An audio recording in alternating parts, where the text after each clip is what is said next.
Quarterly exam Tamil நீங்கள் ரொம்ப கஷ்டப்படுறீங்கன்னா இந்த வீடியோ ஃபுல்லாக பாருங்கள், உங்களுக்கு ரொம்ப ரொம்ப யூஸ்ஃபுல்லாக இருக்கும். செம்பருதி மலைமேட்டில் தலையை சாய்ப்பான் செந்நிறத்து பூக்காடாம் வானமெல்லாம். இதோட மீனிங் என்ன அப்படின்றத கேட்குறாங்க. ஒன்றும் இல்லைப்பா, மாலை நேரத்தில் வந்து கதிரவன் அதாவது சூரியன் வந்து ரெட் கலரில் தெரியும். இது ஃபர்ஸ்ட் பாயிண்ட். அதில் கதிரவன் அப்படின்னு சொல்கிறத செம்பருதி அப்படின்னு இங்கே மீனிங் பண்ணியிருக்காங்க. இது ரெண்டாவது பாயிண்ட். கதிரவன் மறையும் போது அதாவது சூரியன் மறையும் போது வானமெல்லாம் சிவப்பா இருக்கும், அதாவது ரெட் கலர்ல இருக்கும்னு சொல்றாங்க. அந்த மீனிங் என்னன்னா வானமெல்லாம் செந்நிறத்து பூக்காடாம். இந்த வார்த்தைக்கு மீனிங் தான் அது.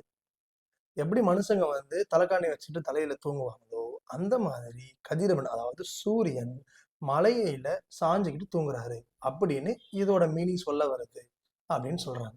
அவ்வளவுதான். Question number 2. ஓகே. நீர்நிலைகளிலிருந்து உதடுகள் குவித்து உறிஞ்சுகிறது ஒளிக்கதிர்கள்.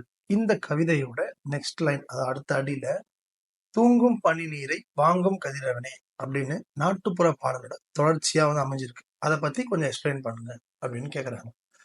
பனித்துளிகளை கதிரவன் உறிஞ்சுவதாக நாட்டுப்புற பாடல் பாடுகிறது. இது ஃபர்ஸ்ட் பாயிண்ட். அதாவது பனித்துளி வந்து கதிரவன் அதாவது சூரியன் வந்து உறிஞ்சுக்குது அப்படின்னு வந்து இந்த பாட்டுல சொல்றாங்க.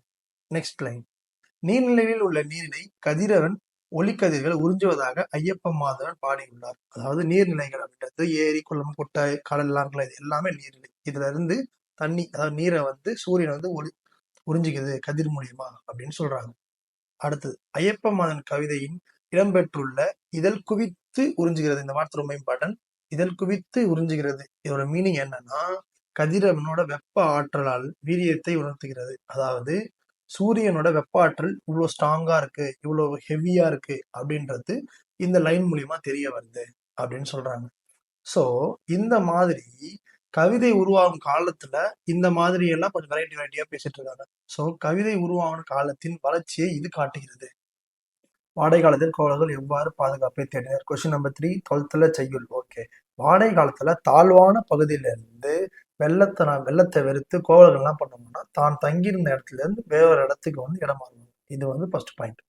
ரெண்டாவது பாயிண்ட், அப்ப எருமை, பசு, ஆடுகள்லாம் இருக்குல்ல, அது எல்லாத்தையுமே மேடான இடத்துல வந்து மேய விடுவாங்க. இது ரெண்டாவது பாயிண்ட். அப்புறம் அங்க இருக்கிற கொல்லிகள்லாம் வச்சு அதை வச்சு நெருப்பெல்லாம் பத்த வச்சு கை எல்லாத்தையும் நம்ம சூடு பண்ணிப்பாங்க. ஓகே, குளிர் போக்குறதுக்காக. இது வந்து தேர்டு பாயிண்ட். இவ்வாறு வாடகை காலத்தில் கோவலர்கள் பாதுகாப்பை தேடினர் அப்படின்னு எழுதிட்டு ஃபோர்த் பாயிண்ட். ஓகே, ரொம்ப ஈஸியான கொஸ்டின். உங்க ஃப்ரெண்ட்ஸ்க்குலாம் ஷேர் பண்ணிடுங்க இந்த வீடியோவை. இல்வாழ்க்கையில் சிறப்புற அறநெறியோடு வாழ்தலின் முக்கியத்துவத்தை வள்ளுவன் வழி நின்று விளக்குக.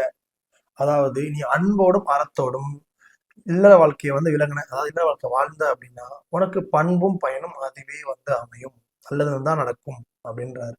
பாயிண்ட் நம்பர் 2, அறநெறியோடு நின்று வாழ்பவர்கள் அதாவது ஒழுக்கமோடு வாழ்பவர்கள் தெய்வத்திற்கு இணையாக வச்சு பார்ப்பாங்கன்னு சொல்றாங்க, வச்சு போற்றுவார்கள். இது ரெண்டாவது பாயிண்ட். மூணாவது பாயிண்ட், முயற்சியில் சிறந்தவரை விட அதாவது திருப்பி திருப்பி ட்ரை பண்றவங்களை விட இல்வாழ்க்கை அதாவது இல்லறத்து வாழ்க்கையில ஒழுக்கமா இருக்கவங்க தான் மேம்பட்டு இருப்பார், அதாவது நல்லா இருப்பாங்க அப்படின்னு சொல்றாங்க. அப்புறமா இதனால இல்வாழ்க்கை சிறப்போடு அறநெறியோடு வாழ்வது அவசியம் அப்படின்னு திருவள்ளுவர் சொல்றாரு. ரொம்ப ரொம்ப ஈஸி, அதாவது ஒழுக்கமா இருக்கும். இதுதான் இதோட மெயின் தீம். ஓகே, எவற்றையெல்லாம் விட நன்றி உயர்ந்தது. அதாவது நன்றி அப்படின்றது உதவி. நம்ம வந்து யாருக்குமே ஹெல்ப் பண்ணாம நமக்கு ஒருத்தவங்க வந்து ஹெல்ப் பண்றாங்கன்னு வச்சுக்கோங்களேன், அது வந்து விண்ணையும் மண்ணையும் விட உயர்ந்தது அப்படின்னு சொல்றாங்க. உரிய காலத்தில் செய்த உதவி, அதாவது நமக்கு அர்ஜென்ட்டா தேவைப்படும் அப்போ வந்து ஒருத்தவங்க ஹெல்ப் பண்றாங்க அப்படின்னா அது வந்து இந்த உலகத்தை விட பெருசு அப்படின்னு சொல்றாங்க. பயனை எதிர்பாராமல் செய்த உதவி, அதாவது ரிட்டர்ன்ஸ் எதுவும் எதிர்பார்க்காம செய்யற உதவி வந்து கடலை விட பெருசு அப்படின்னு சொல்றாங்க. ரொம்ப ஈஸியான கொஸ்டின், எல்லாமே தனித்தனியா 2 மார்க்லயும் வரும். ஸோ நல்லா படிச்சுக்கோங்க. தேங்க்யூ. சினம், 6th கொஸ்டின். சினம் அப்படின்னா கோபம்னு அர்த்தம். கோபம் வந்துச்சுன்னா அவனுக்கு தீமை தான் ஏற்படும் அப்படின்றது ஃபர்ஸ்ட் பாயிண்ட். ஒருத்தவங்க கோவப்படுறதுனால அடுத்தவங்களுக்கு முகமலர்ச்சி, அகமலர்ச்சி. முகமலர்ச்சினா ஃபேஸ், அகமலர்ச்சினா உள்ள மனசுக்குள்ள ரெண்டுத்தையுமே வந்து கொல்லும், அதாவது கஷ்டப்படுத்தும். தேர்ட் பாயிண்ட், தன்னை அது அழிப்பதோடு இல்லாம தன் ஃப்ரெண்ட்ஸ் அதாவது துணை நிற்பார்கள்ல அவங்களுக்குமே வந்து அது வந்து கேடு தரும். இது வந்து தேர்ட் பாயிண்ட்.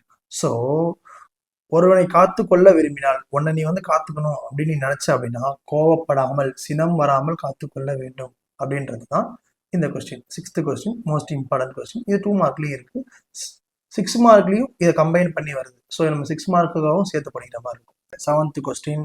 மூன்றான காலம் போல் ஒன்று எவை ஏன் விளக்குக. ஃபர்ஸ்ட் என்னென்ன இருக்கு அப்படின்னா, கவிஞரின் எண்ணம், அதை வெளிப்படுத்தும் வண்ணம், வாசகரின் மனநிலை. இது மூணுமே வந்து மூன்றான காலம் போல் ஒன்று அப்படின்னு சொல்றாங்க. ஸோ எவைன்றத போட்டாச்சு. அப்புறம் ஏன் ஏன் அப்படின்றதுக்கு இறந்த காலம், எதிர்காலம், நிகழ்காலம் இந்த மூன்றுமே ஒருவருடைய வாழ்க்கையை வந்து குறியீடா வைக்குது. அந்த மாதிரி கவிதைக்கு கவிஞரின் எண்ணம், அதை வெளிப்படுத்தும் வண்ணம், வாசகரின் மனநிலை இதுவுமே ஒன்னா இருக்குன்னு சொல்றாங்க. கவிஞரின் எண்ணம் அப்படின்னா யார் எழுதுறாங்களோ அவரோட மென்டாலிட்டி, அதை வெளிப்படுத்தும் எண்ணம், அதை எப்படி அவர் எழுதுறாரு, எப்படி ப்ரெசென்ட் பண்றாரு, இது அதை வெளிப்படுத்தும் வண்ணம். வாசகரின் மனநிலை, நம்ம எப்படி படிச்சு அதை அப்சர்வ் பண்றோம் இருக்குல்ல, இது மூணுமே ஒரே சிங்க்ல இருக்கணும் அப்படின்றதுதான் மூன்றான காலம் போல் ஒன்று அப்படின்றாங்க. ராமலிங்க அடிகள் கந்தவேலரிடம் எத்தகைய உறவு வேண்டும் என்று கேட்கிறார். அதாவது உள்ள ஒன்று வச்சுக்கிட்டு பின்னாடி வந்து பேசுறவங்க கிட்ட உறவு வேண்டான்றார். இது ஃபர்ஸ்ட் பாயிண்ட். அப்புறம் ரெண்டாவது பாயிண்ட், ஒரே நிலைப்பட்ட மனதுடன், அதாவது ஒரே மாதிரி இருக்கிறவங்க கிட்ட எப்போதும் உறவு கொள்ள வேண்டும் அப்படின்றாங்க. இது வந்து செகண்ட் பாயிண்ட். இப்படின்னு ராமலிங்க அடிகள் கந்தவேலரிடம் வேண்டுகிறார், அதாவது கேட்கிறார். ஓகேங்களா? ரொம்ப ஈஸியான கொஸ்டின். மோஸ்டா அந்த கொஸ்டின் வந்து அட்டன் பண்ணாதீங்க, சாய்ஸ்ல விடுங்க, மார்க் கம்மியாக வரும். வேற வழியே இல்லைன்னா மட்டும் அட்டன் பண்ணுங்க. 9th கொஸ்டின், பங்குனமுத்து திருவிழா, அந்த திருவிழாவை திருஞான சம்பந்தர் எப்படி பதிவு பண்ணியிருக்காரு அப்படின்னு கேட்குறாங்க. ஃபர்ஸ்ட் பாயிண்ட் எங்க நடக்குது அப்படின்னா, திருமயிலை கபாலீஸ்வரர் கோவில்ல தான் இந்த பங்குனி உத்திர திருவிழா நடைபெறும். அது சிறப்பாக நடைபெறும். இது ஃபர்ஸ்ட் பாயிண்ட். ரெண்டாவது பாயிண்ட் என்னதுன்னா, அது ஆறாவதாகவும் எழுச்சி மிக்கதாகவும் நடைபெறும். இது செகண்ட் பாயிண்ட்.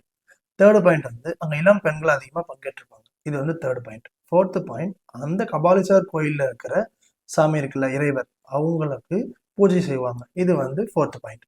இவ்வாறு திருநாள் சம்பந்தம் என்ன பண்றாருன்னா பங்குனி உத்திர திருவிழாவை பத்தி சொல்றாரு. இவ்வளவுதான். ரொம்ப ரொம்ப ஈஸியான கொஸ்டின். 9th question.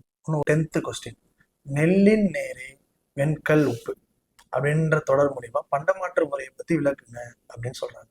ஓகே, பண்டமாற்று முறை அப்படின்னா என்னன்னா, அந்த காலத்துல ஒரு பொருளுக்கு பதிலா மற்றொரு பொருளை கொடுத்து வணிகம் செய்யறதுக்கு பேர் தான் பண்டமாற்று முறை. இதுதான் ஃபர்ஸ்ட் பாயிண்ட்.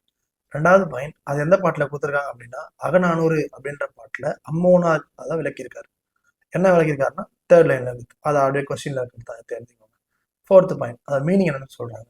உமனர் அவரோட பொண்ணு ஒருத்தவங்க என்ன பண்றாங்க அப்படின்னா, உப்புக்கு மாற்றாக நெல்லை தந்து உப்புனை பெற்றுக்கொள்ள வாரீரா, அதாவது நான் உங்களுக்கு உப்பு தரேன், நீங்க எங்களுக்கு நெல் தரீங்களா அப்படின்னு தெருவுல கூறாங்க.